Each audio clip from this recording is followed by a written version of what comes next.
Tumour और neoplasm. ठीक है, तो ट्यूमर और नियोप्लाज्म है क्या?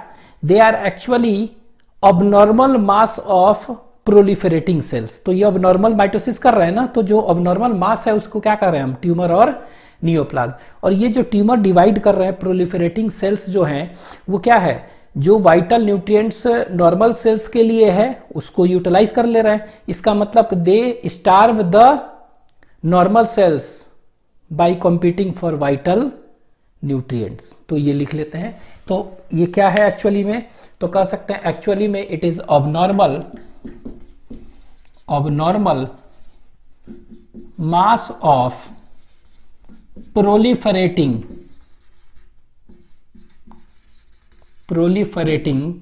सेल्स। ठीक है, तो ये abnormal mass of proliferating cells है। और ये करते क्या है? ये भी लिख देते हैं कि they starve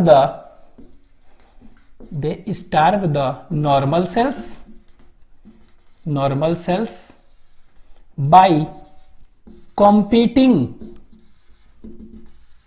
for vital nutrients।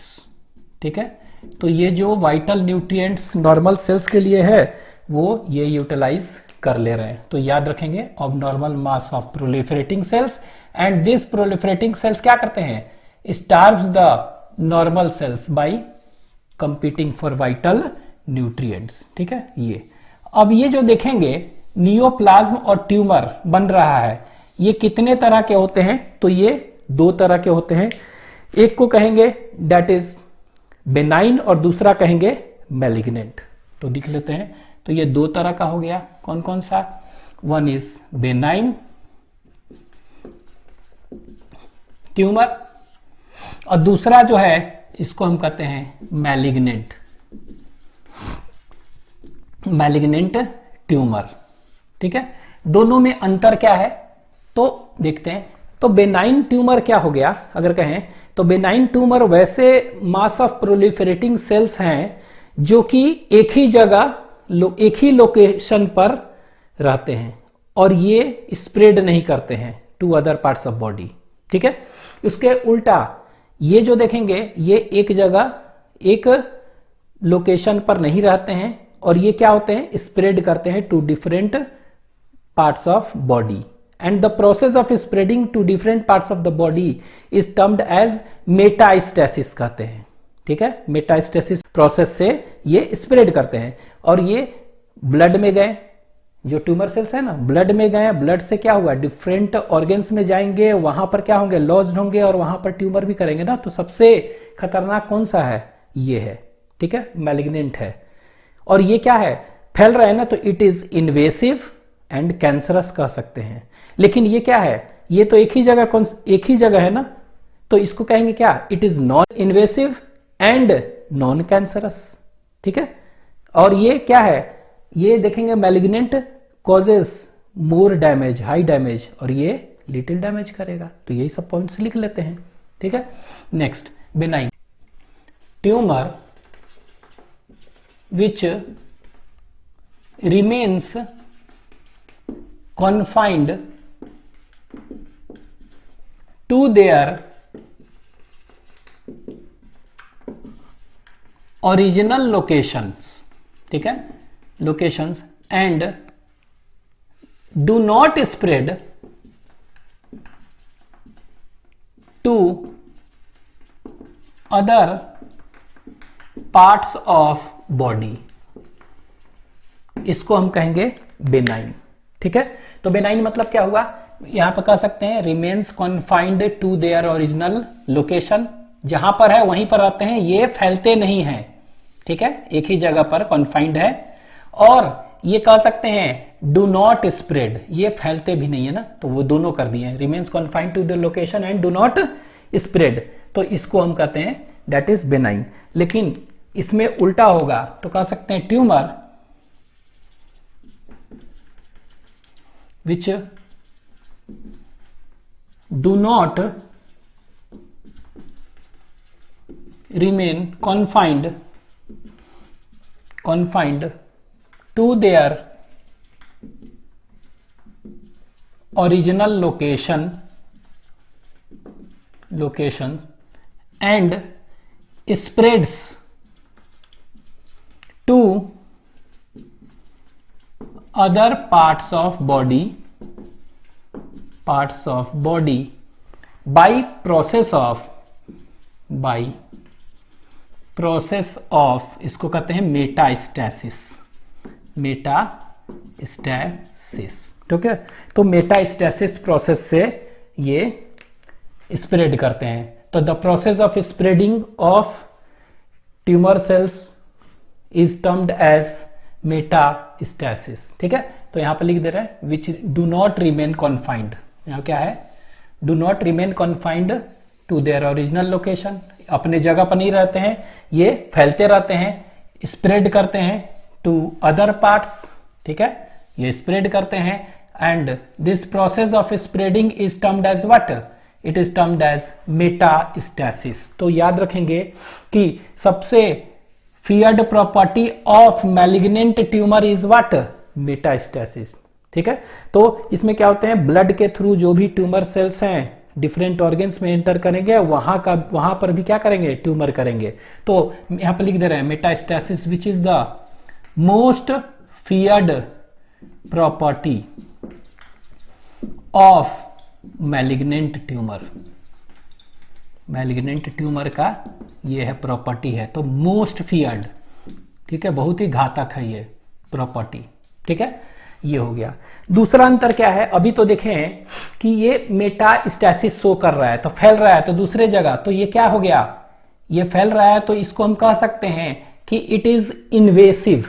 ये कैसा होता है, इन्वेशन कर रहा है ना दूसरे ऑर्गन्स को, तो it is invasive and cancerous कह सकते हैं। ये इन्वेसिव और कैंसरस होते हैं। ठीक है, लेकिन ये क्या होगा, ये वाला जो देखेंगे ये कैंसरस नहीं होगा और नॉन इन्वेसिव, तो it is non invasive and non cancerous. तो ये आपको ध्यान देना है कि ये नॉन इन्वेसिव और नॉन कैंसरस हैं। तो इसको हम अंडरलाइन कर लेते हैं कि ये क्या है, it is invasive and cancerous. इन्वेशन कर रहे हैं, इन्वेड कर रहे हैं डिफरेंट ऑर्गन्स में, लेकिन ये क्या होते हैं, ये नॉन इन्वेसिव और नॉन कैंसरस होते हैं। तो ये ध्यान देना है। नेक्स्ट, ठीक है, नेक्स्ट जो देखेंगे, क्योंकि मेटास्टैसिस कर रहा है ना, तो इन्वेशन करेगा और कैंसरस है।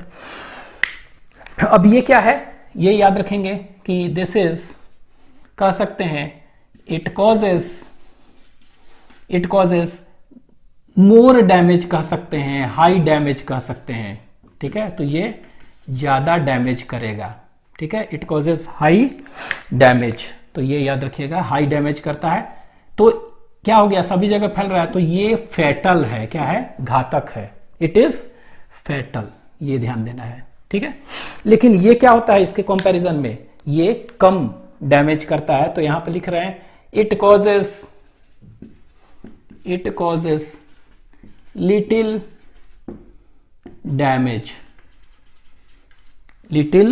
डैमेज करता है। तो आपके एनसीईआरटी में भी दिया हुआ है कि ये कम डैमेज करता है। क्यों, क्योंकि ये it is surrounded by a fibrous connective tissue capsule. तो ये फैल नहीं सकता है डिफरेंट ऑर्गन्स में, स्प्रेड नहीं कर सकता है, मेटास्टैसिस नहीं शो करेगा इसलिए। तो ये क्या है, नॉन फैटल, चाहे लेस फैटल कर सकते हैं, नॉन फैटल।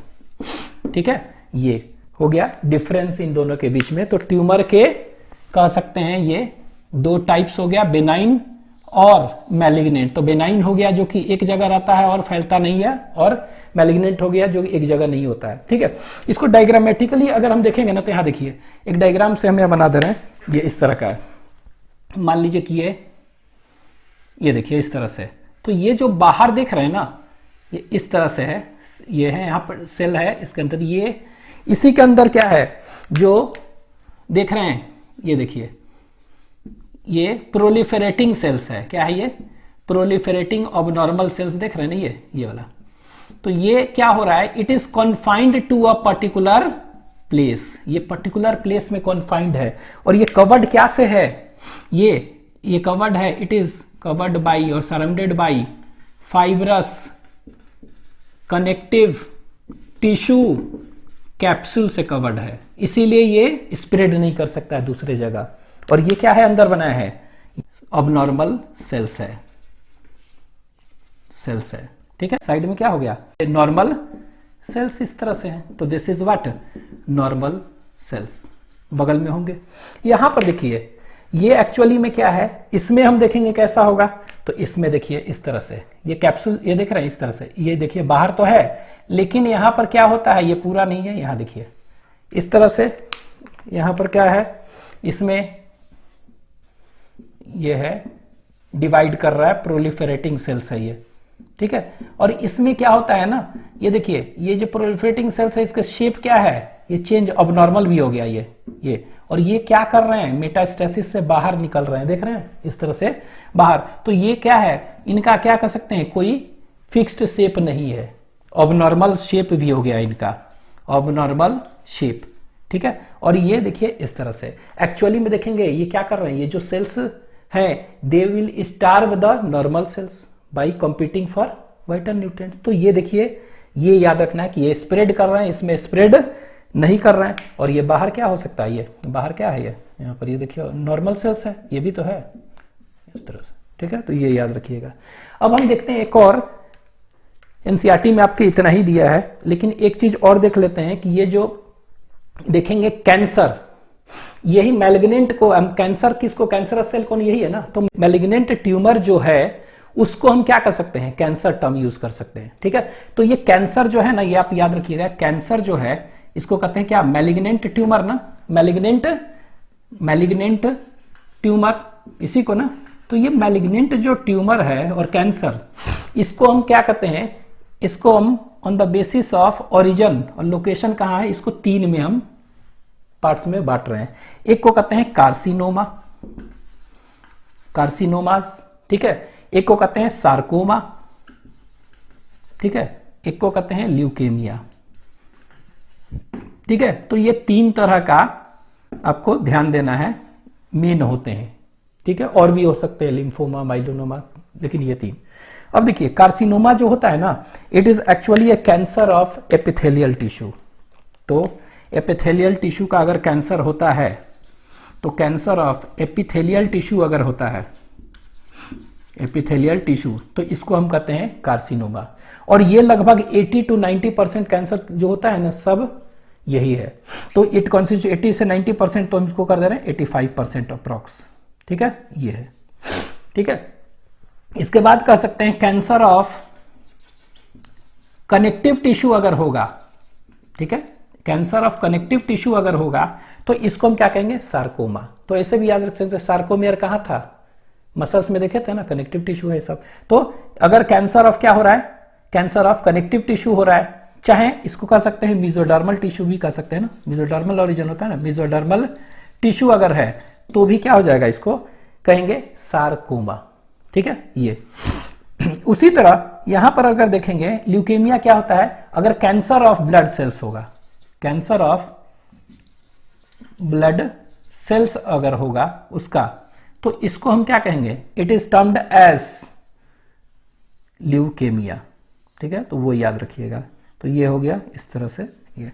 तो यहां पर देखिए कैंसर ऑफ क्या हो गया, याद रखना है, एपिथेलियल टिश्यू का होगा तो कार्सिनोमा, अगर कनेक्टिव टिश्यू का होगा मेसोडर्मल टिश्यू का तो ये, अगर ब्लड सेल्स का होगा तो it is leukaemia. Blood cells in कहां, बोन मैरो हो सकते हैं, ठीक है। तो इसको कहेंगे। तो एग्जांपल्स क्या है, आप थोड़ा सा याद रख सकते हैं। तो इसमें एग्जांपल लिख दे रहे हैं, क्या हो जाएगा, जैसे स्किन कैंसर, इसके बाद lungs cancer, pancreas cancer, breast cancer, ठीक है। तो ये सब सभी देखे थे, सभी का सभी जगह। तो स्किन कैंसर हो गया, इसके बाद क्या हो गया, sorry, lungs, pancreas, breast, stomach, कुछ भी कह सकते हैं, जितने भी हैं सब के सब। तो ये सब कैंसर क्या है, कैंसर ऑफ एपिथेलियल टिश्यू है।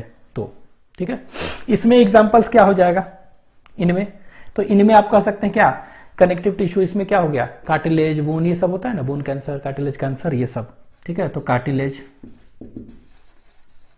और बोन, ये सब होगा। ब्लड वेसल्स वगैरह का है तो उन सब का, ब्लड वेसल्स का अगर कोई है तो सब का सब इसी में आ जाएगा, ठीक है। तो कार्टिलेज, बोन्स वगैरह ये याद रखेंगे।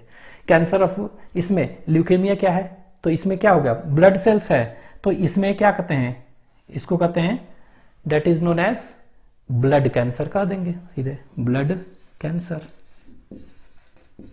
इसको पर्टिकुलरली क्या है, ल्यूकेमिया कहेंगे। तो ब्लड कैंसर याद रखिएगा इस ल्यूकेमिया। तो इन सब का कैंसर, ठीक है, और इन सब का कैंसर, ठीक है, ये लिख लीजिए। कॉजेस ऑफ कैंसर, ठीक है। तो कैंसर का कॉज क्या है वो देखते हैं, ठीक है। तो कैंसर कॉजिंग जो एजेंट होते हैं ना, that is termed as carcinogen.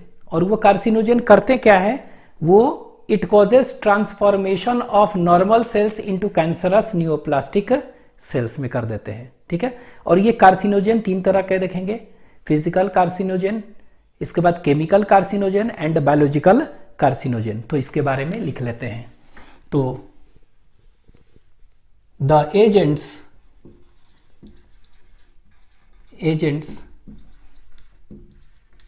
which causes transformation of normal cells into cancerous neoplastic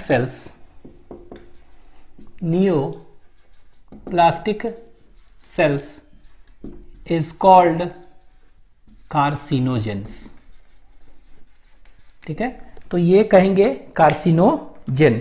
तो एक्चुअली में हम कह सकते हैं कार्सिनोजेन क्या हो गया, तो they are agents which causes cancer, means which causes transformation of normal cells into cancerous neoplastic cells, ठीक है। तो जो ट्रांसफॉर्मेशन नॉर्मल सेल का कैंसरस न्यूप्लास्टिक सेल में कर रहा है उसको हम कह रहे हैं कार्सिनोजेन। अब ये कार्सिनोजेन जो देखेंगे क्या होता है, ये कार्सिनोजेन इसके टाइप्स देखेंगे। तो ये क्या हो गया, कार्सिनोजेन एजेंट्स, तो लिख ले रहे हैं फिजिकल एजेंट्स हो सकते हैं, फिर केमिकल एजेंट्स हो सकते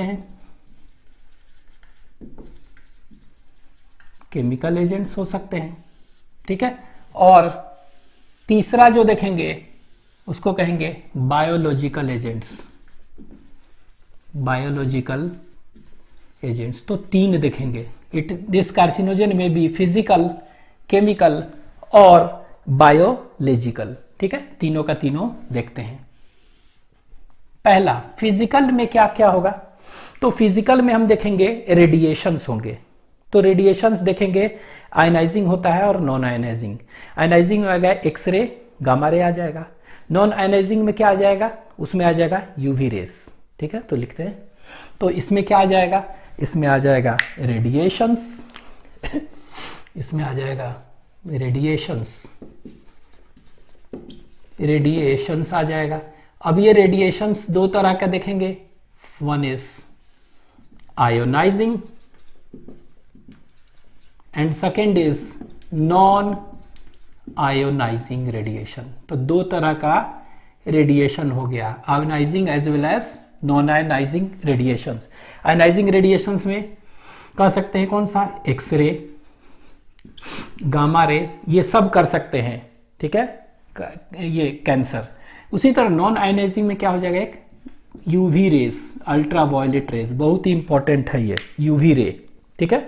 तो अल्ट्रा वायलेट रे क्या होता है, they are non ionising radiations. अब ये क्या है, इसके बारे में दिया हुआ है कि यूवी रे क्या करता है, ये डीएनए डैमेज करता है, ठीक है। It causes what, it damages DNA, ठीक है, ये इट डैमेजेस डीएनए। तो हम कह सकते हैं क्या कर रहा है, ये डीएनए डैमेज कर रहा है, इट कॉजेस डीएनए डैमेज। अच्छा, डीएनए को डैमेज कर दिया, ठीक है, क्या करता है, तो आपके एनसीईआरटी में दिया हुआ है कि UV ray causes DNA damage and which leads to neoplastic transformation. बस इतना ही दे दिया है। तो कैसे होता है नियोप्लास्टिक ट्रांसफॉर्मेशन वो बता रहा है। तो डीएनए जब डैमेज किया तो क्या किया इसमें, ये डीएनए में जो थाइमिन होते हैं ना बगल में, उसके बीच में ये डाइमर बना देता है। दोनों सट गए तो क्या हो गया, डाइमर बन गया ना। तो ये क्या करता है, डाइमराइजेशन करता है, डाइमर। ठीक है, तो ये क्या करता है,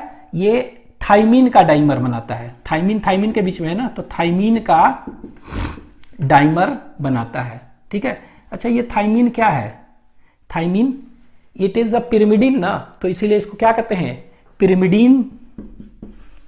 पिरिमिडीन डाइमर बनाता है, ये भी कह सकते हैं। थाइमिन के बीच में अब ये डाइमर बना दिया। ठीक है, डाइमर बना दिया। तो जब यहां पर हम देखेंगे क्या, जब डीएनए रेप्लिकेशन होगा तो उस समय क्या हो गया, उस समय एरर हो सकता है ना। तो एरर हो सकता है तो उस समय म्यूटेशन हो जाएगा। ठीक है, तो म्यूटेशन, तो यहां पर लिख दे रहा है नेक्स्ट पॉइंट क्या हो जाएगा इसमें, म्यूटेशन इन, यहां पर लिख दे रहा है म्यूटेशन इन सेल डीएनए।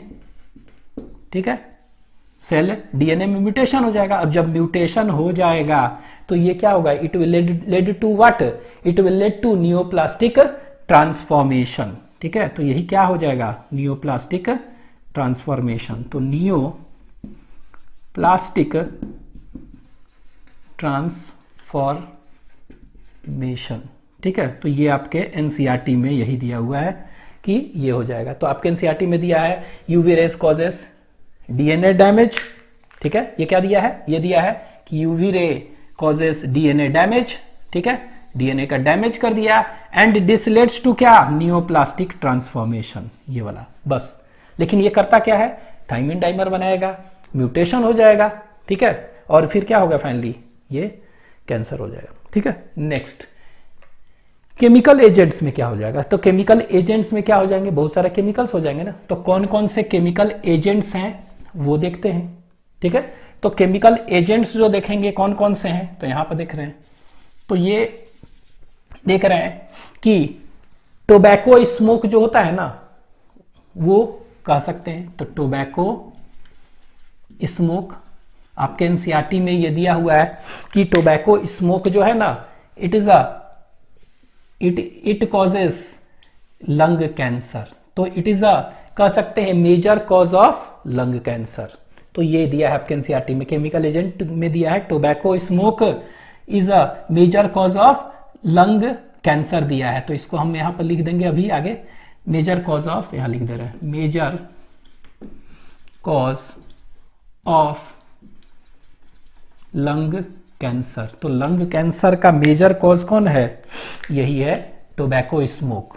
तो टोबैको स्मोक है, तो टोबैको स्मोक में कोई ना कोई तो केमिकल्स होगा।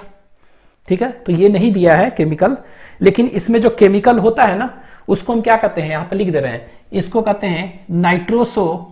तो इसमें आप कह सकते हैं दो चीज, टोबैको है ना तो निकोटीन होगा, निकोटीन है ना, निकोटीन, और एक बेंजपाइरिन भी होता है, बेंजोपाइरिन, ये दोनों। अब ये देखिए निकोटीन जो है ना, ये निकोटीन क्या होता है, यही बाद में बना देता है कौन सा, इसको कहते हैं नाइट्रोसो अमीन्स, बहुत सारे बना देते हैं, नाइट्रोसो अमीन्स बना देते हैं। तो आप सीधे कह सकते हैं कि नाइट्रोसो अमीन्स कंपाउंड जो भी होगा ना, जितने भी, ये क्या होते हैं एक्चुअली में, दे आर कार्सिनोजेंस। ठीक है, ये वाला क्या होते हैं, कार्सिनोजेंस है मेनली। तो याद रखेंगे कौन सा, नाइट्रोसो अमीन कंपाउंड्स, ये जो होते हैं ये कार्सिनोजेनिक है। और इसीलिए दिया हुआ है कि टोबैको स्मोक जो होता है, it is the major cause of lung cancer. Cigarette वगैरह पीते हैं उसमें भी तो होता है, तो ये।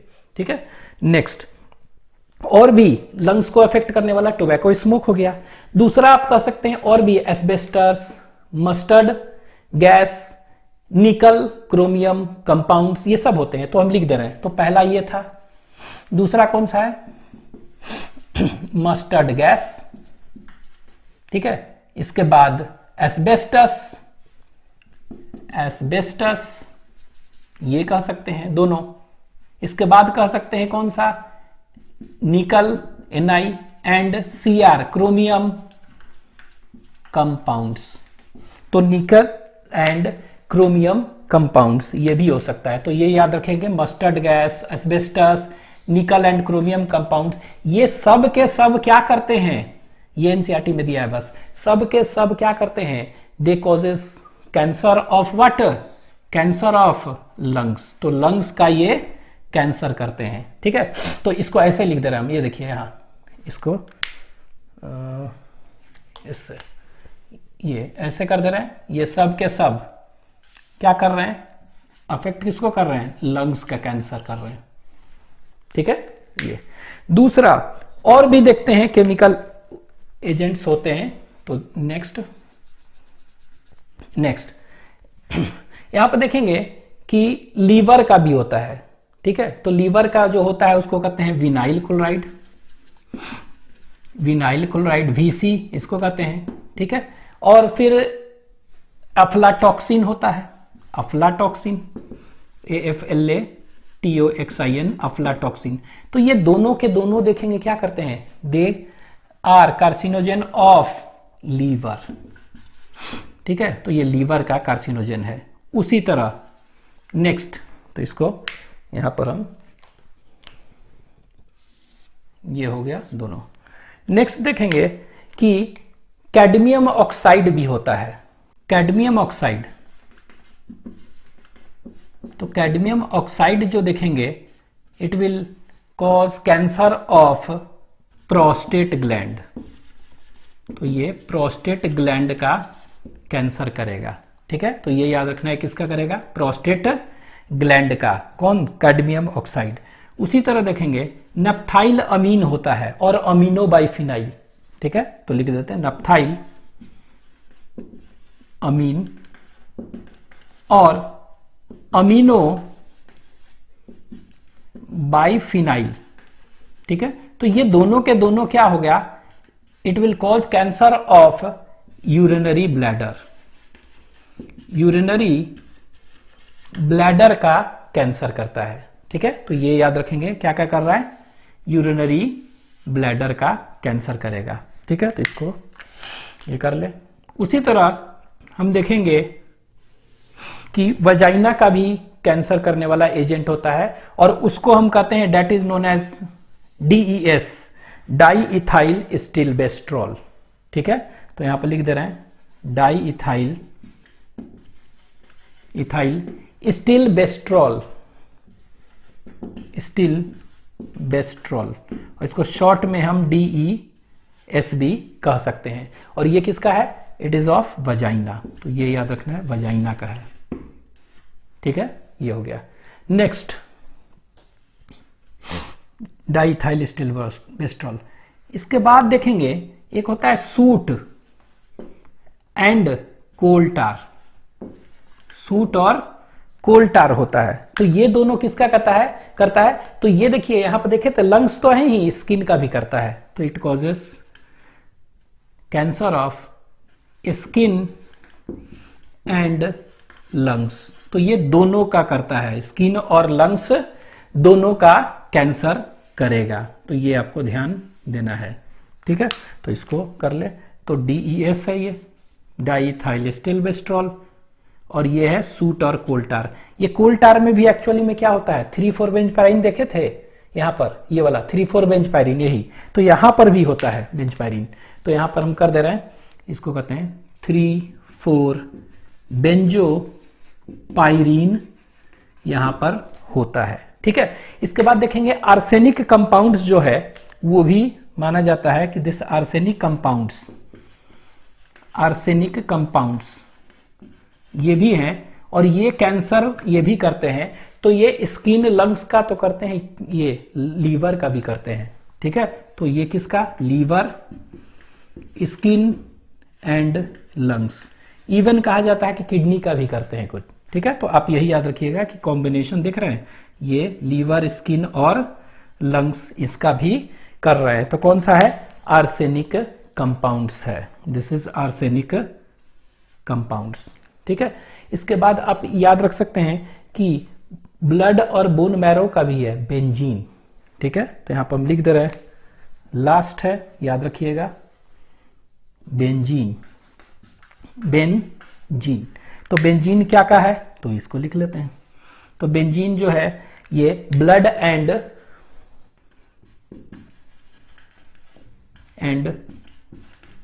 बोन मैरो, ठीक है, ब्लड एंड बोन मैरो का ये कैंसर करता है। तो ये आपको ध्यान रखना है ये सब नाम, ठीक है। नेक्स्ट बायोलॉजिकल एजेंट में क्या हो जाएगा, बायोलॉजिकल एजेंट्स में, तो बायोलॉजिकल एजेंट्स में हो जाएगा